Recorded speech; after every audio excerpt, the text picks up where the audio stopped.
على إبراهيم وعلى آل إبراهيم إنك حميد مجيد. اللهم بارك على محمد وعلى آل محمد كما باركت على إبراهيم وعلى آل إبراهيم إنك حميد مجيد. أعوذ بالله من الشيطان الرجيم. بسم الله الرحمن الرحيم. وهل أتاك حديث موسى إذ رأى نارا فقال لأهلهم كثوا إني آنست نارا لعلي آتيكم منها بقبس أو أجد على النار هدى فلما أتاها نودي يا موسى إني أنا ربك فاخلع عليك إنك بالواد المقدس طوى وأنا اخترتك فاستمع لما يوحى إنني أنا الله لا إله إلا أنا فاعبدني وأقم الصلاة لذكري إن الساعة آتية أكاد أخفيها لتجزى كل نفس بما تسعى فلا يصدنك عنها من لا يؤمن بها واتبع هواه فتردى وما تلك بيمينك يا موسى قال هي عصاي أتوكأ عليها وأهش بها على غنمي ولي فيها مآرب أخرى قال ألقها يا موسى فألقاها فإذا هي حية تسعى قال خذها ولا تخف سنعيدها سيرتها الأولى واضمم يدك إلى جناحك تخرج بيضاء من غير سوء آية أخرى لنريك من آياتنا الكبرى. صدق اللہ مولانا العظیم. حل اتاکا، کیا آئی ہے آپ کے پاس حدیث موسیٰ، موسیٰ علیہ السلام کی خبر، حضرت موسیٰ علیہ السلام کا واقعہ. اذ رأى نارن، جب انہوں نے دیکھا آگ کو، فقال لأہلہ، پس انہوں نے فرمایا اپنی گھر والے کو، امکثوا، ٹھہرو تم، انی آنست نارا، بے شک میں محسوس کرتا ہوں آگ، لعلی آتیکم منہا، تاکہ میں لاؤں تمہارے لیے اس سے، بقابسن، کوئی شعلہ سلگا کر، او اجس علی النار ہدا، یا میں پاؤں آگ کے اوپر کوئی ہدایت. میرے محترم بھائیو، دوستو، بزرگوں، اللہ رب العزت نے حضور صلی اللہ علیہ وسلم کو تسلی دینے کے لیے کہ جب حضور صلی اللہ علیہ وسلم تبلیغ فرماتے تو مشرکین مکہ آپ صلی اللہ علیہ وسلم کے اوپر الفاظ کستے، مسلمان نہ ہوتے، آپ صلی اللہ علیہ وسلم پریشان ہوتے. تو اللہ رب العزت نے تسلی کے لیے حضرت موسیٰ علیہ السلام کا واقعہ بیان فرمایا کہ میرا پیارا پیغمبر آپ پریشان نہ ہوں. ہمیشہ اللہ رب العزت نے جتنے بھی پیغمبر بھیجے ہیں، کچھ ماننے والے ہوتے ہیں، اکثر نافرمان ہوتے ہیں، اور ہمیشہ پیغمبروں کے مخالف ذمہ دار لوگ ہوتے ہیں. تو لہذا آپ ان سے پریشان نہ ہوں. آپ موسیٰ علیہ السلام کی خبر پڑھیں کہ اذ رأى نارن، حضرت موسیٰ علیہ السلام مصر کے اندر پیدا ہوئے.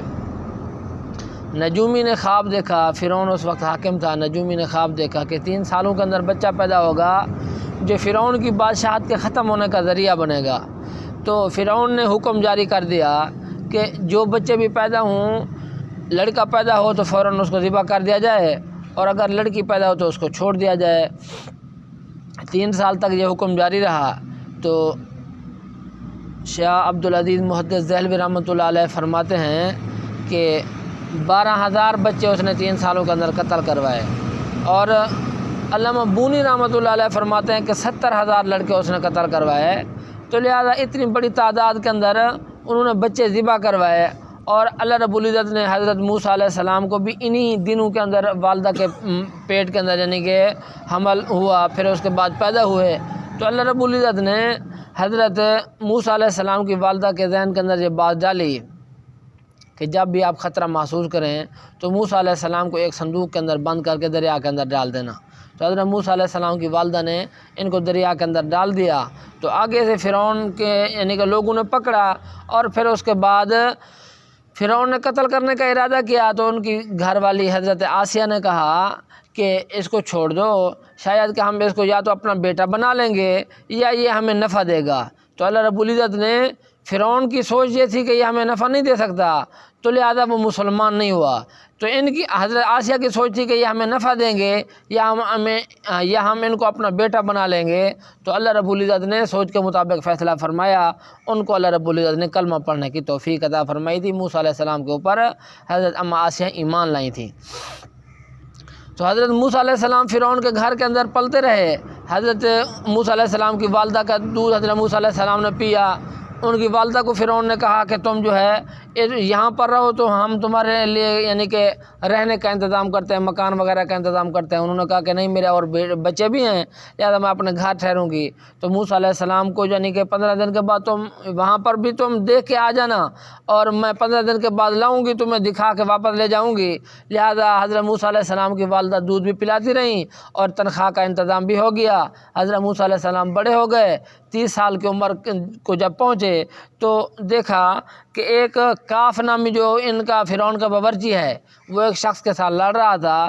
تو وہ اسرائیلی شخص تھا، موسیٰ علیہ السلام کی والدہ کی قوم میں سے تھا، جس کے ساتھ یہ کاف لڑ رہا تھا۔ تو جب قریب گئے، پوچھا کہ کیا بات ہے؟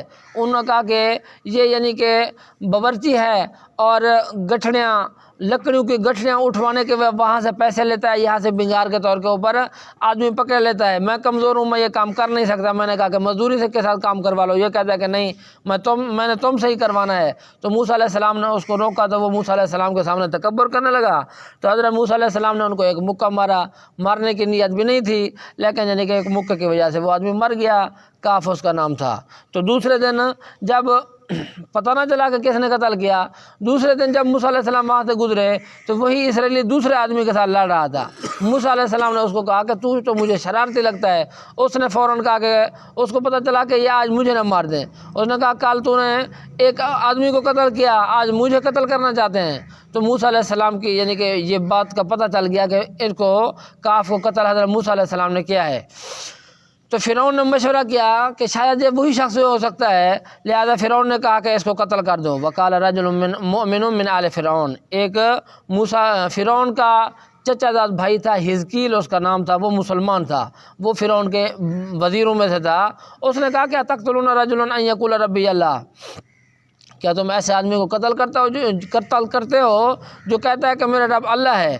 اور بھاگتا ہوا حضرت موسیٰ علیہ السلام کے پاس آیا اور موسیٰ علیہ السلام کو کہا کہ فخرج انی لک من الناسین یا موسیٰ ان الملا یأتمرون بک لیقتلوک فخرج انی لک من الناسین۔ اے موسیٰ علیہ السلام، آپ بھاگ جائیں، بے شک یعنی کہ سردار مشورہ کر رہے ہیں آپ کے بارے میں کہ آپ کو قتل کر دیں گے، لہٰذا میں آپ کا خیر خواہ ہوں، آپ یہاں سے بھاگ جائیں۔ موسیٰ علیہ السلام 30 سال کی عمر کے اندر وہاں سے بھاگے اور شعیب علیہ السلام کی بستی مدین کی طرف 10 دن تک پیدل چلتے رہے۔ شعیب علیہ السلام کی بستی کے اندر پہنچے، وہاں پر جو ہے شعیب علیہ السلام کی بیٹیاں جو ہے کھڑی ہوئی تھیں، اور موسیٰ علیہ السلام نے ان سے پوچھا کہ تم یعنی کہ پانی کیوں نہیں پلاتی؟ انہوں نے کہا نوجوان ہیں، یہ پانی پلا دیں گے، جو باقی بچے گا وہی جو ہے ہم اپنی بکریوں کو پلائیں گے۔ تو موسیٰ علیہ السلام نے اکیلے ڈول کھینچا، ان کو پانی پلا کے دیا۔ واپس گھر جب آئیں تو والد شعیب علیہ السلام بوڑھے ہو چکے تھے، ان کو کہا کہ آپ خادم رکھ لیں، اور خادم بڑا امانت دار بھی ہے، اس نے ہماری طرف کوئی نظر اٹھا کے دیکھا بھی نہیں، اور طاقتور بھی ہے، لہذا یہ 2 چیزیں آدمی کے اندر غلام کے اندر ہونی چاہیے، لہذا امانت دار بھی ہے، طاقتور بھی ہے، آپ اس کو رکھ لیں۔ تو حضرت شعیب علیہ السلام نے موسیٰ علیہ السلام کو بلوایا اور موسیٰ علیہ السلام کو کہا کہ آپ اگر یعنی کہ 10 سال تک یہاں پر رہیں تو میں اپنی بیٹی کا نکاح آپ کے ساتھ کر دیتا ہوں۔ موسیٰ علیہ السلام نے یعنی کہ منظور کر لیا، نکاح ہو گیا۔ موسیٰ علیہ السلام 10 سال تک وہاں پر رہے۔ تو 10 سال کے بعد پھر اجازت چاہیے مدین سے، اپنے یعنی کہ سسر سے اجازت چاہیے کہ ابھی میں جو ہے واپس جاتا ہوں۔ تو لہذا حضرت صفورہ ان کی گھر والی تھی، ان کو ساتھ لے کر یہ واپس آئے۔ تو اللہ رب العزت ارشاد فرما رہے ہیں 40 سال عمر پوری ہو چکی تھی، تو 40 سال کے اندر اللہ رب العزت نے موسیٰ علیہ السلام کو نبوت عطا فرمائی۔ راستے کے اندر جب آئے اذرا نارن، راستہ کیونکہ بڑا نہیں تھا، موسیٰ علیہ السلام بھول چکے تھے، موسیٰ علیہ السلام نے جب آگ کو دیکھا فقال لأہلی، موسیٰ علیہ السلام نے اپنی گھر والی کو کہا امکثوا، حضرت صفورہ کو کہا کہ تم یہاں پر ٹھہرو۔ کہتے ہیں کہ موسیٰ علیہ السلام کے بچے بھی ہو چکے تھے اور ایک غلام بھی ساتھ تھا، تو اس لیے یہاں پر جمع کا صیغہ بولا امکثوا، کہ گھر والی کو بھی کہا تم بھی اور تمہارے بچے بھی اور یہ خادم بھی یہاں پر ٹھہریں۔ انی آنست نارا، میں آگ محسوس کر رہا ہوں، لعلی آتیکم منھا بقبس، شاید کہ میں تمہارے لیے وہاں سے کوئی شعلہ سلگا کر آؤں۔ یعنی کہ کوئی انگارہ سلگا کر آؤں، تاکہ یعنی کہ سردیوں کا موسم تھا، آگ کی ضرورت تھی، تاکہ یہاں پر جو ہے ہم اپنی آگ جلائیں، او آج جو علی النار ہدا، یا یہ ہے کہ آگ جو جل رہی ہے وہاں پر آدمی موجود ہوں گے، لہذا وہاں سے میں یعنی کہ راستے کا پتہ معلوم کر لوں گا، لہذا راستے کی رہنمائی معلوم کر لوں گا۔ فلما اتاہا، پس جب آئے اس آگ کے پاس، نودیا یا موسیٰ، آواز دے دی گئی، اے موسیٰ علیہ السلام، انی انا ربک، بے شک میں آپ کا رب ہوں، فخلع نعلیک، پس آپ جوتے اتار لیجئے، انک بالواد المقدس طویٰ، بے شک آپ ایسی پاکیزہ وادی کے اندر ہیں جس کا نام طویٰ ہے۔ حضرت موسیٰ علیہ السلام آئے تو وہاں پر آگ تو نہیں تھی، اصل کے اندر اللہ رب العزت کے نور کی تجلی تھی جو آگ کی صورت کے اندر ظاہر ہو رہی تھی، تو اللہ رب العزت نے سب سے پہلے آواز دی، انی انا ربک، موسیٰ علیہ السلام میں آپ کا رب ہوں، فخلع نعلیک، لہذا مقدس جگہ ہے، آپ اپنے جوتے اتار لیجئے، بے شک آپ وادی مقدس طویٰ کے اندر ہیں۔ وَأَنَا اخْتَرْتُكَ، اور بے شک میں نے آپ کو چن لیا ہے، فَاسْتَمِعْ، بس آپ کان لگائیں اس چیز کی طرف، لِمَا یوحیٰ، جو آپ کی طرف وحی کی جاتی ہے، اِنَّنِی أَنَا اللَّہ، بے شک میں اللہ ہوں، لا الہ الا انا، کوئی معبود نہیں ہے سوائے میری ذات کے، فاعبدنی، بس تو میری عبادت کرو، وَأَقِمِ الصَّلَاةَ لِذِکْرِی، اور نماز کو قائم رکھو میری یاد کے لیے۔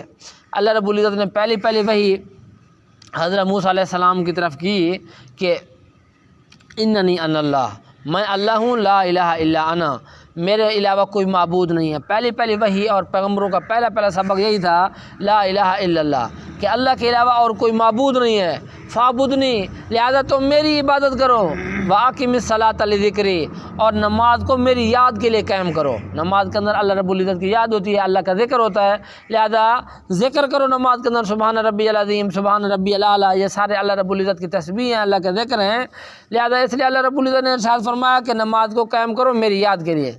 ان الساعۃ آتیۃ، بے شک قیامت آنے والی ہے، اکاد اخفیہا، قریب ہے کہ میں اس کو مخفی رکھوں گا۔ اللہ رب العزت نے ارشاد فرمایا کہ قیامت آئے گی، لیکن قیامت کا صحیح علم میں کسی کو نہیں بتاؤں گا۔ کسی کو کچھ پتہ نہیں ہے کہ میں نے کب مرنا ہے، کس دن مرنا ہے، اور کسی کو کچھ پتہ نہیں ہے کہ قیامت کب قائم ہونی ہے۔ اللہ رب العزت نے نشانیاں تو بتائیں کہ محرم کا مہینہ ہوگا اور جمعے کا دن ہوگا، یہ نہیں بتایا کہ کون سا سال کا محرم، کون سا جمعہ، پہلا جمعہ ہے یا مہینے کا آخری جمعہ ہے، یہ نہیں بتایا۔ لہذا اکاد اخفی، اللہ نے ارشاد فرمایا یسألونک عن الساعۃ ایان مرساہا قل انما علمها عند ربی۔ اللہ نے حضور صلی اللہ علیہ وسلم سے ارشاد فرمایا کہ آپ سے پوچھیں گے قیامت کب قائم ہوگی، تو آپ ان کو بتا دینا کہ قیامت کا علم اللہ کے پاس ہے۔ لا یجلیھا لوقتھا الا ھو ثقلت فی السماوات والارض لا تأتیکم الا بغتہ۔ اللہ نے ارشاد فرمایا کہ ان کو کہہ دو کہ قیامت کو اللہ اپنے وقت کے اوپر ظاہر کریں گے۔ جب قیامت قائم ہوگی تو اللہ رب العزت نے ارشاد فرمایا کہ زمین و آسمان بھاری ہو جائے گی، اور اس کے بعد سارے کے سارے زمین و آسمان ختم ہو جائیں گے، اس لیے اللہ نے ارشاد فرمایا قائم تو ہوگی قیامت، لیکن میں اس کو مخفی رکھوں گا، لتجزی کل نفس بما تسعی، تاکہ بدلہ دیا جائے ہر نفس کو جو اس نے کوشش کی۔ قیامت کے قائم ہونے کی وجہ، مرنے کی وجہ کیا ہے؟ اللہ کیوں مارتے ہیں انسانوں کو، موت کیوں آتی ہے؟ تو اللہ رب العزت نے اس کی وجہ بتا دی، لتجزی کل نفس بما تسعی، دنیا کے اندر جو انسان جو کوشش کرتا ہے اس کو موت کے بعد اس کا بدلہ ملتا ہے۔ ہر انسان کو، نیک آدمی کو اللہ رب العزت نے نیکی کا بدلہ تو نہیں دیا، یہاں پر تو دنیا جو دارالعمل ہے، یہاں پر تو عمل کرتے رہتے ہیں، اسی طرح برے آدمی کو، ظالم کو اللہ نے دنیا کے اندر اس کے ظلم کی سزا تو نہیں دی، تو اس لیے موت کے بعد برے آدمی کو اس کی برائی کا بدلہ ملے گا اور نیک آدمی کو اس کی نیکی کا بدلہ ملے گا۔ فلا یصدنک عنہا، پس ہرگز نہ روک لے آپ کو اس سے، من لا یؤمن بہا، نہ ہٹا دے تم کو آپ کو اس سے، من وہ شخص لا یؤمن بہا جو اس کے اوپر ایمان نہیں لاتا، واتبع ہواہ، اور وہ اپنی خواہشات کی اتباع کرتا ہے، فتردی، پس آپ ہلاک ہو جائیں گے۔ اللہ نے ارشاد فرمایا کہ جو قیامت کے منکر ہیں وہ آپ کو یعنی کہ قیامت کا انکار کے اوپر نہ ابھار لیں، یعنی اتنی آپ ان سے یعنی وہ آپ کو پریشان کریں کہ آپ قیامت کا انکار کر دیں، یہ بات نہیں ہے۔ لہذا آپ کو جو ایمان نہیں رکھتے لوگ، جو اپنے خواہشات کی اتباع کرتے ہیں، جس طرح مرضی آئے اسی طرح یعنی کہ وہ کر لیتے ہیں، فلا یصدنک عنہا، آپ کو روک نہ لیں قیامت سے، فتردی، اگر آپ نے بھی کہا کہ قیامت قائم نہیں ہوگی تو آپ ہلاک ہو جائیں گے۔ وما تلک بیمینک یا موسیٰ، اور کیا ہے آپ کے دائیں ہاتھ میں؟ موسیٰ علیہ السلام، موسیٰ علیہ السلام کیونکہ بکرے چراتے تھے، اور بکرے چرانے والا آدمی عام طور کے اوپر لکڑی اپنے ساتھ رکھتا ہی ہے، اور حضور صلی اللہ علیہ وسلم کی بھی سنت ہے عصا مبارکہ رکھنا، آدمی اپنے پاس لکڑی رکھے، یہ آپ صلی اللہ علیہ وسلم کی سنت ہے، لہذا سنت سمجھ کر انسان کو رکھنا چاہیے۔ وما تلک بیمینک یا موسیٰ، اور موسیٰ علیہ السلام نے اس وقت دائیں ہاتھ کے اندر لکڑی پکڑی ہوئی تھی، تو اس لیے اللہ رب العزت نے ارشاد فرمایا کہ آپ کے دائیں ہاتھ کے اندر کیا ہے موسیٰ علیہ السلام؟ پہلے تو اللہ رب العزت نے توحید کی بات بتائی، قیامت کی بات بتائی، پھر اس کے بعد اللہ رب العزت نے معجزہ دینا چاہا، تو اللہ نے حضرت موسیٰ علیہ السلام سے پتہ کیا کہ آپ کے ہاتھ کے اندر کیا ہے؟ قال ہی عصایا، کہا کہ یہ میری لکڑی ہے، اتوکا علیہا، میں اس کے اوپر ٹیک لگاتا ہوں، واحش بہا علی غنمی، میں اس کے ذریعے اپنے بکریوں کے اوپر پتے جھاڑتا ہوں، ولی فیہا معارب اخری، میرے لیے اس کے اندر اور بھی بہت زیادہ نفع ہیں۔ حضرت موسیٰ علیہ السلام کو اللہ رب العزت نے اس لیے ان سے پوچھا کہ تاکہ یہ دیکھ لیں بعد کے اندر جب یہ لکڑی سانپ بنے تو یہ نہ ہو کہ موسیٰ علیہ السلام کہیں کہ شاید کہ اندھیرے کی وجہ سے میں خود سانپ ہاتھ کے اندر پکڑ کے لایا، تو اس لیے اللہ رب العزت نے متوجہ فرمایا کہ دیکھ لیں کہ یہ لکڑی ہے میرے ہاتھ کے اندر۔ تو موسیٰ علیہ السلام نے دیکھا، موسیٰ علیہ السلام نے کہا یا اللہ یہ تو میرے ہاتھ میں کے اندر لکڑی ہے، اتوکا علیہا، اور آگے خود باتیں کرنا شروع ہو گئے، کیونکہ اللہ کے ساتھ باتیں ہو رہی تھیں، مزہ آ رہا تھا موسیٰ علیہ السلام کو، اس لیے آگے خود بتانا۔ اللہ نے تو اتنے پوچھا کہ تیرے ہاتھ کے اندر کیا ہے، تو آگے خود کہنا شروع ہو گئے اتوکا علیہا، یہ میری لکڑی ہے، اس کے ذریعے میں ٹیک لگاتا ہوں۔ آدمی جب بکرے چراتا ہے تو لکڑی کے ذریعے ٹیک لگا کر یعنی کھڑا ہو جاتا ہے۔ واحش بہا علی غنمی، اس کے ذریعے میں جو ہے اپنی بکریوں کو پتے جھاڑتا ہوں، درخت کے اوپر میں مارتا ہوں، پتے اسے جھڑتے ہیں، پھر میری بکریاں کھاتی ہیں۔ ولی فیہا معارب اخری، میرے لیے اس کے اندر اور بھی بہت زیادہ نفع ہیں۔ انسان لکڑی کے ذریعے سے یعنی کہ چھلانگ لگا لیتا ہے، اور اسی طرح موذی جانور کو مار لیتا ہے، اسی طرح کتوں وغیرہ کو بھگا سکتا ہے، اور سامان وغیرہ لکڑی کے پیچھے یعنی کہ اٹھا سکتا ہے لکڑی کے ذریعے سامان کو۔ تو اس لیے حضرت موسیٰ علیہ السلام نے ارشاد فرمایا کہ یا اللہ میرے لیے اس لکڑی کے اندر اور بھی بہت زیادہ منافع ہیں۔ علماء نے یہاں پر ایک یعنی کہ مذاق کے طور پر بات لکھی ہے کہ ایک قاری صاحب تھے، وہ کہتے تھے کہ جو چاول کھاتا ہوں نا، اس چاول کھانے کے بھی 3 فائدے ہیں۔ ایک تو یہ ہے کہ چاول کھانے والا بوڑھا نہیں ہوتا، دوسرا یہ ہے کہ چاول کھانے والا یعنی کہ اس کو کتا نہیں کاٹتا، تیسری بات یہ ہے کہ چاول کھانے والے کے گھر کے اندر چوری نہیں ہوتی۔ تو ان سے جب پوچھا کہ کیا بات ہے، اس نے کہا کہ بوڑھا اس لیے نہیں ہوتا کہ بڑھاپے سے پہلے فوت ہو جاتا ہے، اور لکڑی اس لیے رکھتا ہے کہ کمر کمزور ہو جاتی ہے چاول کھانے سے، اور چور اس لیے نہیں آتے ہیں کہ کھانسی ہوتی ہے اس کو اکثر، تو اس لیے یعنی کھانستا رہتا ہے، چور کہتے ہیں کہ شاید جاگ رہا ہے۔ تو اس لیے اللہ رب العزت نے ارشاد فرمایا کہ موسیٰ علیہ السلام نے اللہ رب العزت کی ذات کو کہا کہ یا اللہ میرے لیے اس کے اندر بہت زیادہ نفع ہیں۔ قال القھا یا موسیٰ، حضرت موسیٰ علیہ السلام کو اللہ رب العزت نے ارشاد فرمایا کہ موسیٰ علیہ السلام اس لکڑی کو ڈالو۔ آگے انشاءاللہ کل پڑھیں گے۔ اللہ رب العزت سے دعا ہے اللہ عمل کرنے کی توفیق عطا فرمائے۔